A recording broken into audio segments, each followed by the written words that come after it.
day, Lionhearts. How are you all today? I hope you said well. Today is going to be a fun day. We're coming to you live from Las Vegas, Nevada in the Eric Singer Bed and Breakfast, and he let me know that he arranged for me and you all to meet the mentalist, Gerry McCambridge, today. He is a long running Vegas act here. He does a mentalist act, and he's just actually celebrated his 4,000th performance. So he's going to take us into his home, and he's going to show us why he's known as the mentalist and why he's so successful here in Las Vegas. Should be a great day. Daze with Jordan the Lion begins now. So when I got here, Eric hooked me up with a Kiss unmasked mask. So I'm going to wear it for today's vlog. Thought that'd be kind of funny. There, he's even holding his. Do you want to say hi in today's vlog?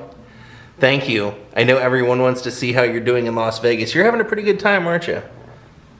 So we're in the Eric Singer mobile, headed over to Gerry's place, and Gerry actually lives very close to Wayne Newton's Shenandoah. So we're gonna see where Wayne Newton's entrance to that was. All right, here we go. Straight ahead, you'll see some white gates. I'm gonna see if I can get rid of this sun glare up here for you. There you go, Wayne Newton's private entrance. As soon as we walk in, take a look at these chairs and take a look inside his theater room. How cool is that? And Batman fan? I would assume so. You wondered about all the seating. It's because Gerry likes to have movie nights and invite people over, and he doesn't skimp on the treats or the drinks. So this is the great Gerry McCambridge, and Gerry, you are the mentalist, and you're showing us around your house. You're going to tell us about yourself and anything else that you want to do tonight. So you said, what do you call this place? Well, we call this house Wayne Manor. Okay. For two different reasons. Number one, because it's part of Wayne Newton's old property. And number two, because during the days when I'm not performing, and nobody knows this, I dress as Batman and I go to children's hospitals. No kidding. Where did Bruce Wayne used to live? Wayne Manor. Did you see all the Batman stuff in there? I sure did. I showed everyone. So I am Batman, and this is Wayne Manor. And the Catman. And there, the mentalist. The vending machine trick that my sister-in-law got, that my brother fooled me with. Yep. Right there. Tell us about that, Gerry. Tell us what the story is with that. Well, that's great Chinese walnut. Yeah. Why don't you put it in a cool case so you don't get it ready? Because I like to show people. So Gerry, what's the story with that? So my brother, who's older than me, and his girlfriend many, many years ago, went to a movie, and in the bathroom of the movie theater there was a vending machine, and she went to get something from the vending machine. She pulled the wrong button, and this little magic trick fell out. So my brother came home and showed it to me and my father. You open it up, and you open this up, and you put a coin in there, and you close it, and you say abracadabra, and then the coin disappears. And when my brother did it to me, I was like 8 years old. I was like, I did not know he had supernatural magic powers. And when he wasn't home, I actually took it from his room, and I put a coin in, and I snapped my fingers, and the coin disappeared. And I almost shit my pants until I figured out how it worked. You see, there's one compartment here where the coin goes in, and then there's another compartment here that's empty. But that got me starting to do magic. And then I saw a TV commercial for TV magic cards, Marshall Brodeen. And I bought a deck of those. You too could be a magician. Was that a famous commercial or something? Very That's famous. him right there. This is Marshall Brodeen, because after you got the cards, inside the cards was a little thing to buy the whole kit, and this was the whole kit. So this is what got my career started, and I went from this to Las Vegas. Marshall Brodeen. Place it back on the deck. Tap the deck, it comes to the top. Put it back in the middle, and it's back on top again, by itself. Take a look at that. What is that thing? It's a magic box. No, that one he's showing me, that box there. It's a magic box. You put a girl in and you slice her up. So Gerry's walked us into his rehearsal room, and I immediately noticed all of this off to the side. And I think he's gonna have to talk to us a little bit about what his career has led him to doing all this. This is the average audience member. I bore them to tears. Why people pay to see me, I don't know. When everything in the world isn't going on like this, when you actually have a normal performance schedule, how often are you performing? 7 nights a week. 7 nights a week in Vegas. For how long have you done that here in Vegas? 15 years. That's got to be a record, right? I performed out here in February. We had a party for my 4,000th Vegas show. So Wow. the longest running Vegas show in the history, the longest running mentalism show in the history of Las Vegas. That's incredible. And you've had your own TV show. I mean, you've done quite a It's bit. called The Mentalist, and yes. Now, how did I'm that... just a guy with a nice job. How did that kind of start? I mean, you told us basically that, you know, the commercial and everything got you there, but what was it that made you the best at what you do? You know, what is there any kind of moment that pushed you in that direction? Well, we'll tell you that story when we go inside and we see something from KISS. Oh, okay. But when we design a new routine, we have this room set up for the size of the stage. So we rehearse everything here. We photograph it to see how it's going to look in pictures. We have all the props here. Oh, this is what Eric was telling me about. This is something you're heavily known for, correct? I am known for playing Russian roulette with pneumatic air guns. Wow. And there's a whole So this story is behind actually- that. This is a travel version of the routine. The full version is in the showroom. And you actually told me it has developed into this from what it originated from, actually because you take it on the road. Yes, yes. I used to do it with starter pistols, but after 9/11, traveling with them became virtually impossible. But if you want to travel with construction tools, there's no problem. As long as the air is not hooked up, and the TSA people know what it is, so we stick a note in there for the TSA people, and they're good with it. And this is where you work out all your ideas, your routines. These are routines that we're working on. This is 1, 2, 3. This is about 10 different routines that me and my girlfriend are working on. Actually, this is her. We're working on a routine with her, so this was never in the show. And this is just, here's the blueprint of what I drew and how it's going to look. Ooh, sneak peek. So maybe this will be in the show if I ever start working again, because Corona has put a stop to all that shit. The reason it's over here was because this was a routine that I was working on. Einstein? Obviously, that's Albert Einstein. And you can see all the little imperfections. Yeah. Worked it out, figured out how to do the routine, and then I make all my own props. So I'll make things 2 or 3 times. And this is the finished version, which as you can see, looks a hell of a lot nicer. So How do you make it? in this room, I go from concept to prop for the show. Wow. That's incredible. This, I found a company that sells stickers for Rubik's Cubes. And these are all the stickers. But it's designed to look like Rubik's Cube. And you're saving that for when the show comes back This has out. been in the show for probably a year or so. Oh, excellent. There's a Rubik's Cube at the beginning of the show I give to somebody in the audience. And I tell them to mix it and start to pass it around. Because the biggest problem with my show is everybody thinks it's set up. Right, everybody thinks that. I literally had dinner with last night and they said, oh, you know how people do those? They have a guy standing in the audience, they listen to conversations and they go, oh, the guy with the blue shirt, he Yes. does this and this. So you're dispelling that now. My thing is I want to have as many people as possible involved in the show. So with this, a Rubik's Cube is passed around the audience and everybody mixes it, and then at the end of the show, somebody brings it up, slides it in, and if you stand far enough away, you see that this is Albert's eye, and the cube that fits in here, that the audience members bring up, completes it. That's So, great. We play lottery. Well, there's only a few, but we have 60 balls we throw in the audience. You saw me do that, right? I saw that. So 60 different people get involved in a random lottery routine. I try. How many people would you say in a night in your audience you get involved in the act? Well, that's 60, at least 75. 75 people in the audience are part of the routine. Yeah, if not a little more. And these are all people that have no clue. There's no way they could be planted 75 people per night. That's incredible. Totally random. And when I first came out to Vegas, I used to work at the Stardust. Big room. Yeah. I hated it. That's his job. I don't do the big rooms. So when they built me that room, I wanted something small and intimate. So when somebody stood up and said, "Yes, Gerry, how the hell did you know my third grade teacher?" No, so no matter where you are in the audience, you can look over and see them and go, "Holy shit, he's really doing it." Yeah. It's not too big of a room where we don't lose the intimacy.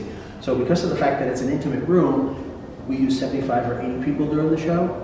Somebody in your party is going to get used. If you show up at the party of 2 or 4, somebody in that group is going to be used. So you're going to go out going, "No, it wasn't set up because he used my girlfriend or he used my wife or he used my sister or whatever." So it's specifically designed to dispel that rumor. Incredible. But it's not the same, like a close-up is very, like, right here. Correct. More of a hand thing, correct? Yes, close-up is, here's some cards, pick a card. Right, and it's right here, you're close on the table. This has to be big enough for the stage, but small enough to be intimate. Can you give like a demonstration, say, what maybe you would do to me? Like just randomly to someone that you walked past or whatever? Sure. So, now that I can see myself, I have covert hair.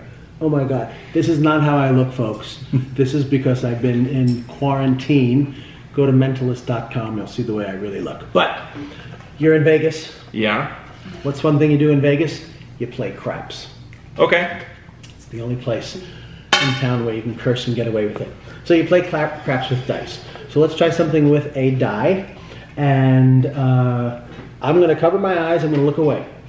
You're going to take the die, put whatever number you want in the upright position and cover it with 2 hands so you're absolutely certain I don't know what it is.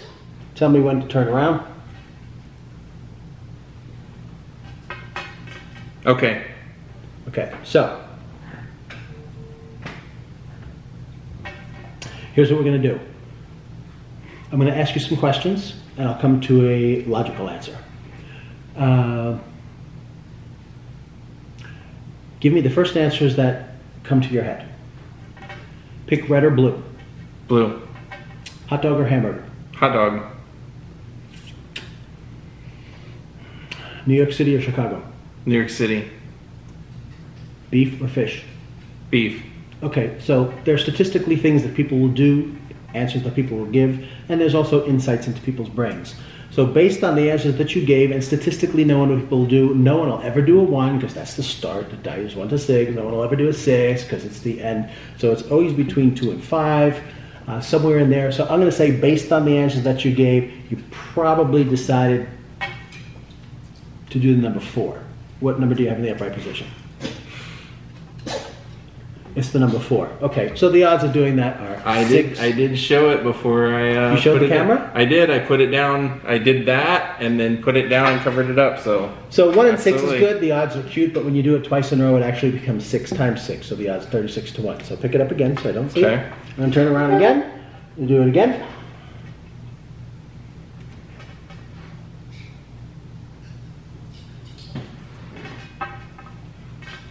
Okay.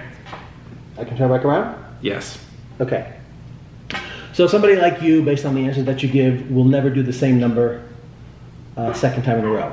The dog's outside. Because of the fact that I mentioned the 1 and the 6, mentioning it to you takes it out of the equation. So the 1 is out, the 6 is out, and the 4 is out. So that leaves us with 2, 3, and 5. You're probably going to go down and not up. So I don't know, maybe the 2 this time around. What'd you do? The 2. 2 for 2. Now here's where it gets interesting. This is eerie. Wow. Take the cup, drop the die in the cup. Now, I want you to put your hand on top of the cup, Okay. pick up the cup, and shake the crap out of it.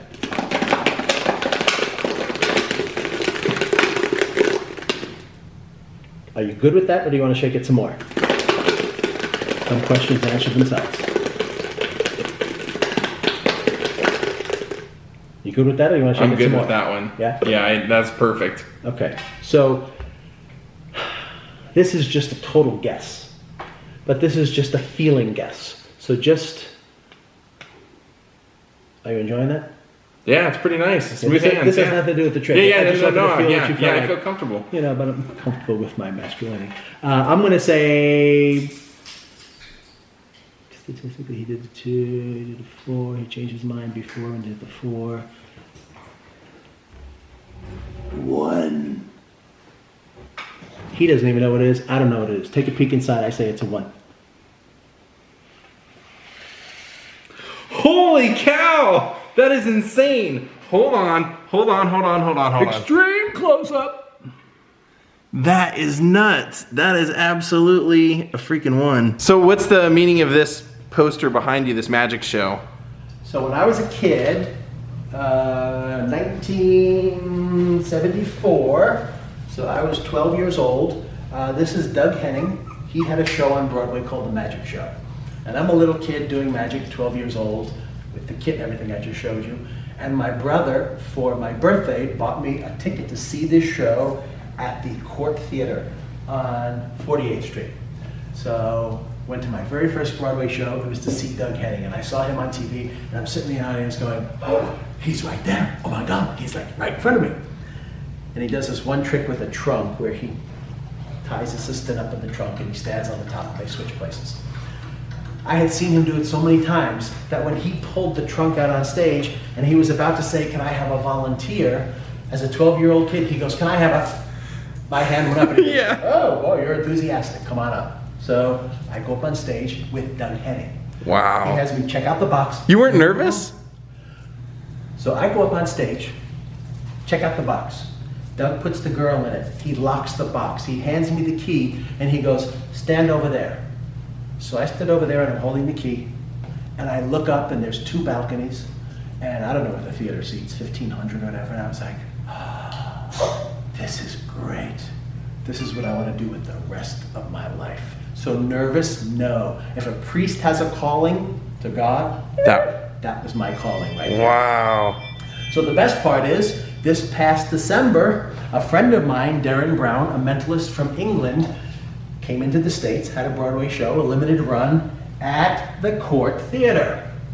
So I sent Darren a note and I said, hey, here's my deal. Like, your stage is where I made a promise to myself that this is what I'm gonna do the rest of my life. At the end of your show, can I come up on that stage? Because now it's full circle now. Yeah. So he goes, oh, this is a great story, I love it. So I went and saw his show. After his show, I go backstage and he tells everybody backstage, doorman and everything, Gerry's gonna go out on stage, leave him alone, he wants to be alone. And I walked backstage and I went up to the stage door like I did when I was a kid, because after the show I went backstage and met Doug Henning and actually became a mentor of mine.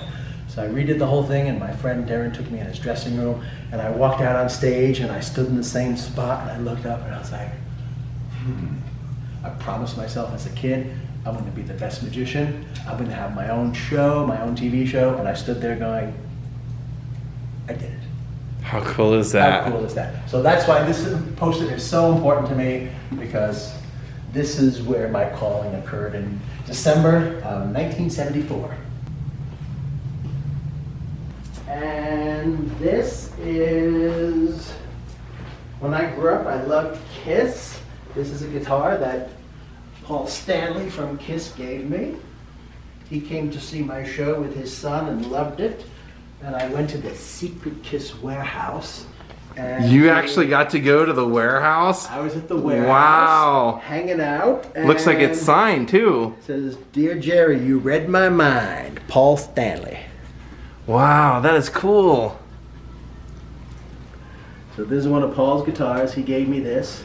Now you mentioned that Kiss kind of played a role in your calling. When I was a kid, I was playing guitar and wanted to be a musician. And I loved Kiss, because Kiss was very theatrical and I was doing magic at the same time. And I wanted to do magic and music. I wanted to merge them together. You know, I'm going to play a guitar and the guitar will float. Yeah. Like that shit that Ace did with the string and the wire. Mine would really float. And my mother was a manager of a cosmetic store in New York City, Boyd's at Madison Avenue, 655 Madison Avenue. And right above the store was Bill Aucoin's office, and Bill Aucoin was Kiss's manager at the time. So Gene would always go up to the management office and see Bill, and then come down and shop at my mother's store, and he'd go in with Cher. Oh yeah, he was dating Cher, that's right. He was dating Cher at the time. And I wrote a note to Gene and said, hey, my name is Gerry, I want to be a musician and a magician, and I want to do this and I want to do that, and I'd love to go on tour with you guys, or carry your bass, or wipe your snotty nose. Just get your foot in the door. Whatever. And he came into the store one day, and my mother gave him the note and said, here, this is from my son, I'm so embarrassed. And he was like, oh, it's fine. He read the whole note, said to my mother, do you have some paper and a pencil? And he wrote me a full-page letter back telling me I had to be the best magician that there was, and don't be the same as everybody else, and be different, and be totally creative, and work hard, and be the best of the best. And so I didn't want to go out and be just a magician, so I titled myself The Mentalist, to be different. And with Gene's advice, I created my show, and as an homage to Gene,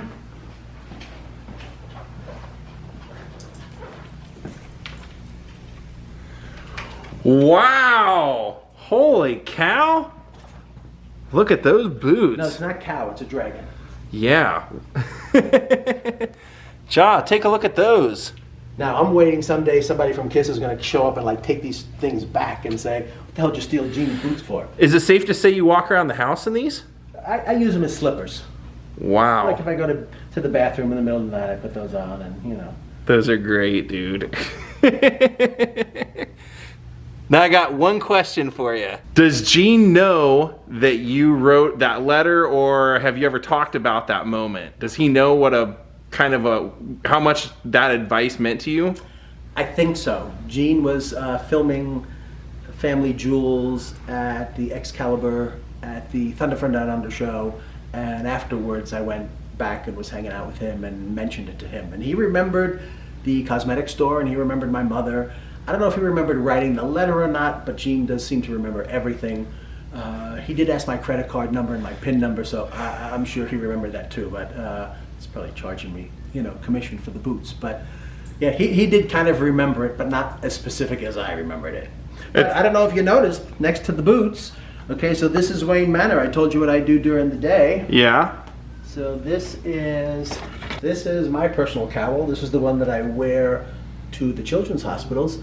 And this is the Ben Affleck version of the cowl. And do you know I wear this one, this specific one? Why? Because it's the only one I can find to fit my big head. It has nothing to do with Ben Affleck. He was the worst Batman, but this is the only one that I can find to fit this chrome dome. And if you want to see the rest of it, we'll bring this into the light.